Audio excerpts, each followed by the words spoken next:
She's my professor, and when she asked me to stay after class, I didn't realize it would change everything. The first time I noticed her properly, I was sitting near the back of the lecture hall, half listening as she paced in front of the whiteboard. Professor Langley, late 40s, poised, with that effortless elegance that made everyone else in the room fade into the background, had a way of moving that demanded attention without demanding it. There was a quiet authority in the way she gestured with her hands, the subtle rhythm of her speech, and the soft laughter she let slip when a student made a clever point. I remember the sunlight spilling through the tall windows that morning, hitting her hair and giving it a faint, warm glow. I couldn't help but notice the way she tucked a loose strand behind her ear, the faint scent of her perfume drifting across the rows of students, subtle, floral, something I would remember long after class ended. She carried herself with confidence, but in her eyes there was a softness, a hint of vulnerability that only someone paying close attention could see. What struck me most, though, wasn't just her appearance, it was how present she was. She didn't just teach, she listened. She leaned in slightly when a student asked a question, tilting her head in a way that made it feel as though she genuinely cared about the answer. And when she spoke directly to me, even briefly, I felt an odd mixture of nervousness and curiosity, as if she noticed something about me that I hadn't even noticed myself.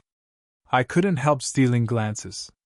The way her fingers brushed against the edge of the desk when she leaned forward, the faint clink of her bracelets when she gestured, the soft but deliberate way she walked between the rows of seats, all of it created a rhythm that I unconsciously followed.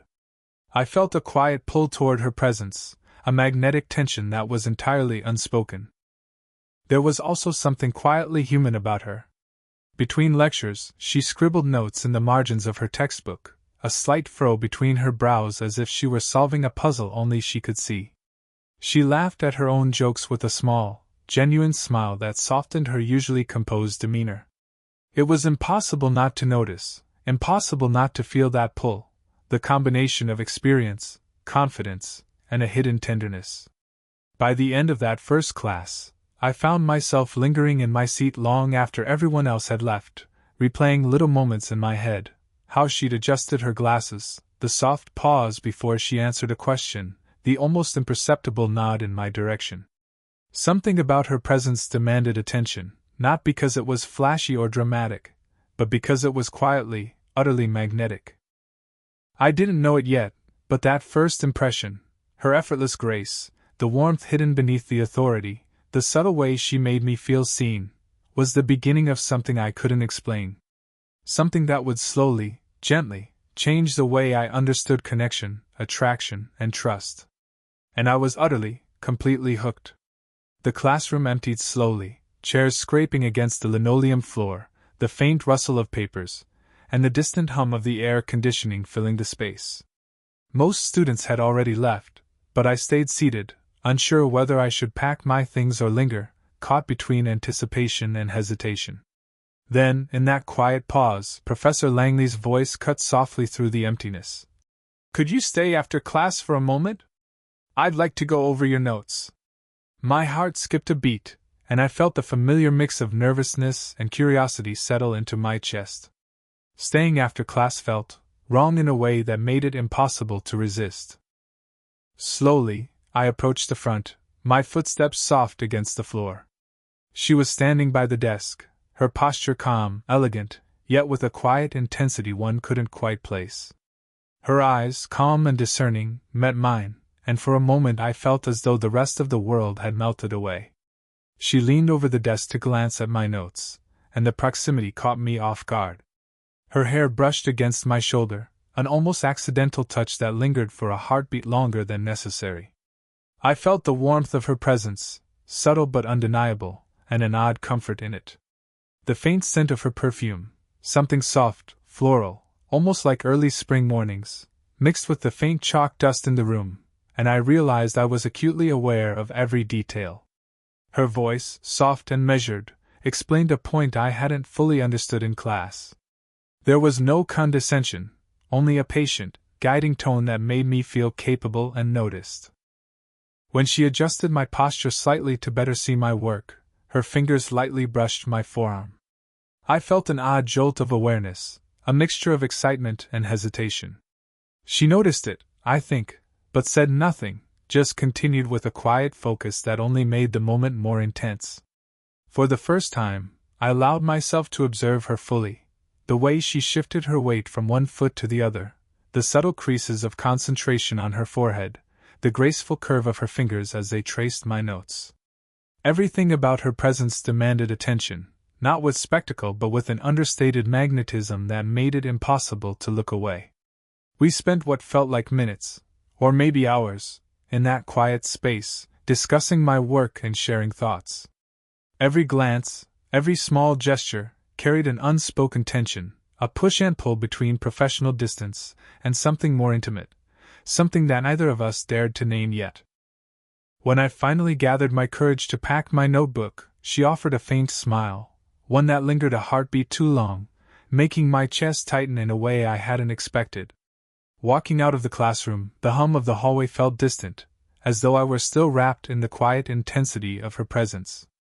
I couldn't stop replaying the way she had leaned in, how her hand had brushed mine, the gentle steadiness of her gaze. For the first time, I realized that my curiosity wasn't just academic, it was personal. And in that fleeting after-class encounter, the slow, unspoken pull between us began to take shape, subtle yet impossible to ignore. It was a quiet Thursday afternoon when she suggested we meet at the campus library to go over a few questions I had from the last lecture. The library was nearly empty, sunlight spilling through tall windows, casting warm golden stripes across the polished wooden tables. I felt a mixture of anticipation and nerves as I approached the study room she had reserved. My heart thumped in a rhythm I couldn't quite control. It wasn't just the work I was here for, it was her presence. Professor Langley was already there, sitting at the far end of the table, her posture relaxed but graceful, a notebook open before her. When she looked up and smiled, there was a softness in her eyes that made the tension in my chest melt for a moment. "Glad you could make it," she said, her voice carrying that same calm warmth from the classroom, but somehow softer, more personal. As we worked through the material, sitting side by side, I became acutely aware of the small moments that felt both accidental and deliberate. Her elbow brushed against mine as she reached for a pen, and I felt the warmth of her skin through the thin fabric of my sleeve. She leaned closer to point at a particular note in my textbook, and the faint scent of her perfume reached me again, subtle yet intoxicating in the quiet library air. It wasn't overwhelming, it was human, comforting, and oddly grounding. I noticed her humanity more in these moments than I ever had in the classroom. She laughed softly at a mistake I made, a low, genuine sound that made the corners of my chest tighten in an unfamiliar way. Her hair fell slightly over her shoulder, and when she tucked it behind her ear, her fingers brushed my arm again, deliberately, I thought, though she didn't acknowledge it. I caught myself wondering if she realized the effect these small gestures had on me. She told a brief story about a book she had loved as a student, her voice dipping into a tone of fond nostalgia. I listened intently, captivated not just by the story, but by the way she spoke, the rhythm of her words, the subtle expressions that flitted across her face, the vulnerability that peeked through the calm exterior she always carried. I realized that this was the side of her most students never saw, the thoughtful, quietly introspective woman beneath the polished professor. At one point, she leaned back in her chair, stretching just enough that her shoulder brushed mine again. It was fleeting, almost imperceptible, but I felt an electric tension in that small contact. I wanted to say something, to comment on how easy it felt to sit here with her, but the words stuck in my throat. Instead, I just let the moment linger, absorbing the quiet warmth of our shared space. By the time we packed up our notebooks, the sunlight had shifted to a soft amber glow.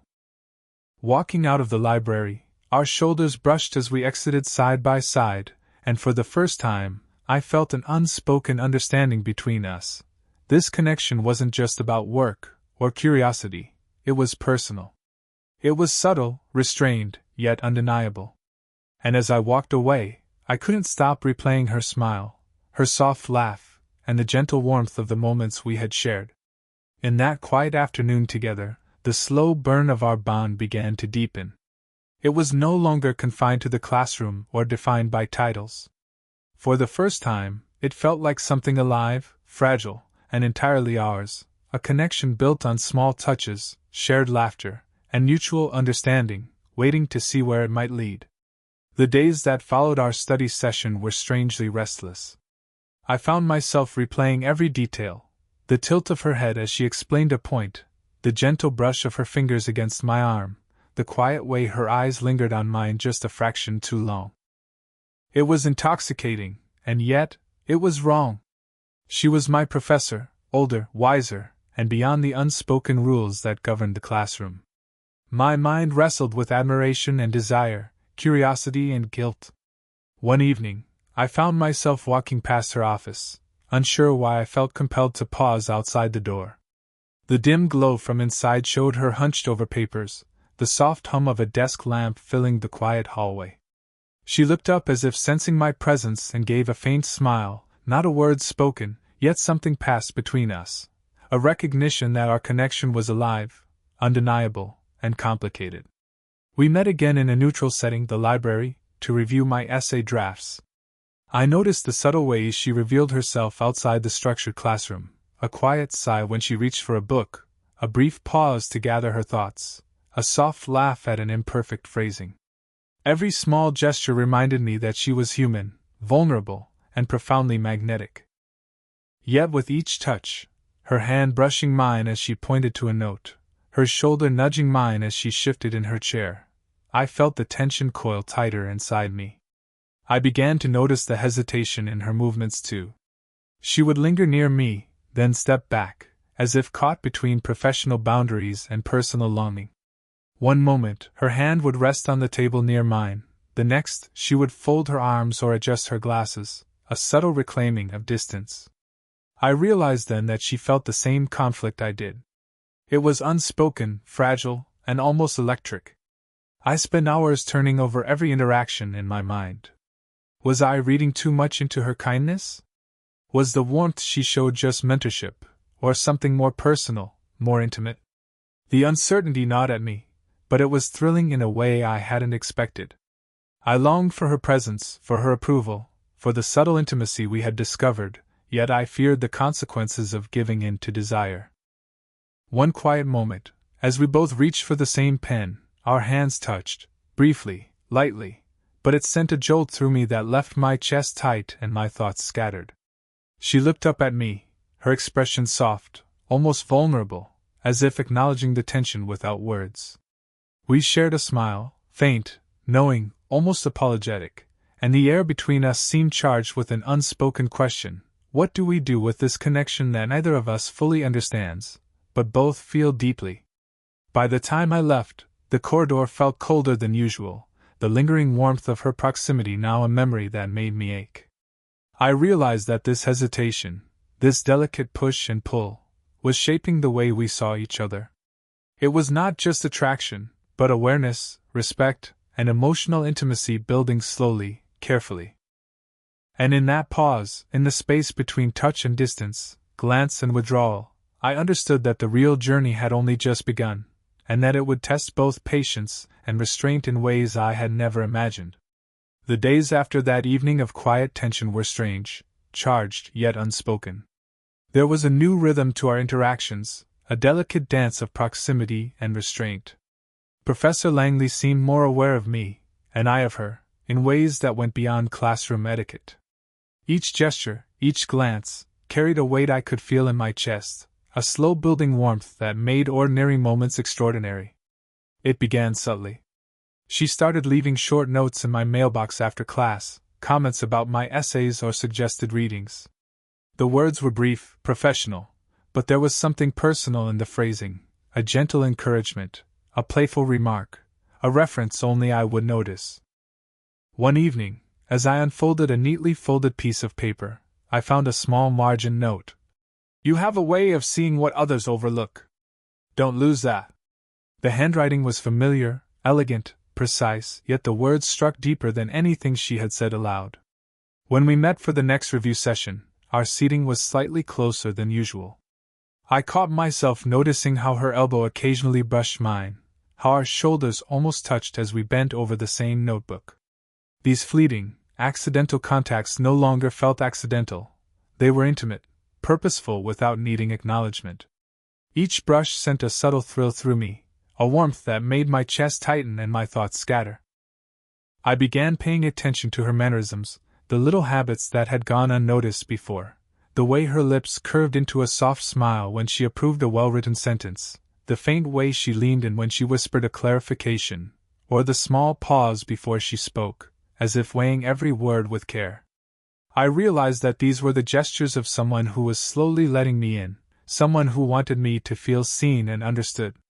One afternoon, while discussing a complex argument in my essay, her hand briefly touched mine to guide my writing. It was light, almost imperceptible, but the warmth lingered far longer than the contact itself. I looked up, and our eyes met, hers calm, steady, and full of unspoken acknowledgement. I felt a jolt of connection, a silent confirmation that the tension we'd been dancing around was mutual, understood, and quietly welcomed. Our conversations grew more personal too. She shared small stories from her past, moments of vulnerability wrapped in gentle humor. I began opening up in return, revealing thoughts I hadn't shared with anyone my age. There was a trust building between us, a bond that wasn't just about attraction but understanding, admiration, and emotional intimacy. Every shared laugh, every fleeting touch, every lingering glance became a language of its own, a slow confession that words alone could not capture. By the time we packed up and left the library, the world outside seemed softer, slower. Walking beside her, our hands brushed once more, a fleeting, electric contact that neither of us acknowledged with words, but which said everything. The slow burn of connection, nurtured through gestures, glances, and shared presence, was no longer subtle. It was real, palpable, and undeniable. And as I walked away that day, I realized something profound. This was no longer just admiration or curiosity. It was the beginning of something deeper, a connection built not on rushing or declarations, but on understanding, patience, and the quiet power of being truly seen. It was late afternoon when we found ourselves alone in the classroom, the sun casting long amber streaks across the empty rows of desks. The quiet hum of the air conditioner and the distant sounds of footsteps in the hall seemed muted, as if the world had softened around us, giving space for something unspoken to emerge. I had stayed behind to ask a few final questions about my essay, but the air felt charged with more than academics. Professor Langley was seated at the front desk, leaning slightly forward, her eyes calm yet unreadable. She looked at me as if weighing whether to speak, her fingers drumming lightly on the polished wood. I felt a strange mixture of anticipation and nervousness. Every step I took toward the desk seemed heavier, my heart beat louder than the distant clock ticking in the corner. "Sit down," she said softly, her voice carrying that familiar warmth, but with an unusual edge of hesitancy. I obeyed, perching on the edge of a nearby chair, trying to steady my racing thoughts. There was a silence between us that was comfortable yet electric. Neither of us rushed to fill it. And in that pause, I felt the weight of everything we hadn't said, the glances, the brushes of hands, the laughter shared in quiet corners of the library. She finally spoke, her voice low, almost vulnerable. "I want to be honest with you about this connection between us." Her hands rested on the desk, steady but open, as if inviting trust. "I've felt it for some time, the curiosity, the attention, the warmth you bring into this space. And I find myself caring for you in a way that isn't appropriate for a student-professor relationship. But I can't pretend it's not there either." I swallowed hard, feeling my chest tighten, but also a strange relief. The words I had feared speaking, the emotions I had tried to suppress, were finally mirrored in her voice. I feel the same," I admitted, my voice barely above a whisper. "I know it's complicated, and I shouldn't feel this way, but I can't ignore it. I care about you. More than I probably should." Her gaze softened, and she leaned slightly closer, just enough that I could feel the warmth radiating from her body. She extended her hand toward mine, resting it gently on my forearm. The contact was light, deliberate, and trembling with unspoken emotion. I felt the steady pulse beneath her skin, the subtle warmth, and a quiet reassurance that this moment, fragile as it was shared, mutual, and safe. We spoke then, not of physical desire, not of expectations, but of understanding, boundaries, and trust. Each word we exchanged peeled back layers of fear and hesitation, revealing the sincerity of our emotions. Her hand lingered on mine for a heartbeat longer, a silent promise, and I felt a profound sense of connection, the kind that goes beyond attraction to something deeper, more enduring. By the time we left the classroom, the tension had shifted from uncertainty to clarity. We hadn't crossed lines that couldn't be respected, but we had acknowledged the truth of our feelings. The slow burn that had grown through glances, touches, and shared moments now had a foundation: mutual recognition and emotional honesty. And as I walked down the empty hallway, the warmth of her presence lingered, a quiet promise of a connection that was real, profound, and entirely ours to explore. The days after our quiet confession felt different, yet familiar. The slow rhythm of our connection had shifted from unspoken tension to a shared understanding, a careful, mutual acknowledgement of feelings that neither of us rushed, but both cherished. Our interactions carried the same warmth as before, yet now there was a clarity, a comfort, that made each moment feel both tender and intentional. We continued meeting, often under the guise of discussing coursework or projects, but the air between us was lighter, warmer, more intimate. Sitting side by side in the library, our shoulders brushed naturally. When she reached for a pen, our hands touched, and instead of startling me, it was comforting, an unspoken gesture of trust and closeness. The small, subtle ways we interacted had become a language of their own: lingering glances, soft smiles, quiet encouragements, moments of shared laughter that felt like inside jokes between only the two of us. One afternoon, as we walked through the campus gardens after a seminar, I noticed how she relaxed in my presence. Her posture, always so composed, softened when she talked about books she loved or memories from her younger days. I listened, captivated, noticing the warmth in her eyes and the gentle inflection in her voice that made her stories feel personal, almost confessional. And when she reached out to brush a leaf from my shoulder, the contact was light, tender, and entirely natural, a reminder that our connection could exist without words. We learned to navigate our bond carefully, honoring the boundaries that had defined the earlier tension while embracing the intimacy that had grown between us. There were no dramatic declarations, no urgent confrontations, just quiet moments of connection that felt significant because of their subtlety. When she rested her hand briefly on my forearm during a discussion, or when our fingers brushed as we passed notes, it was enough. It was enough to convey affection, desire, and trust without breaking the safety and respect we had established. Even in mundane moments, our bond was evident. Sharing a cup of coffee in the faculty lounge, our elbows brushing against one another, I felt the steady warmth of her presence.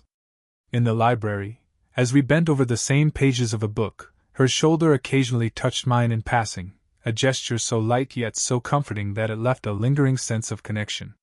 These small touches, subtle and consistent, became the heartbeat of our slow-burn romance. By the time the semester neared its end, the connection we had nurtured felt unshakable.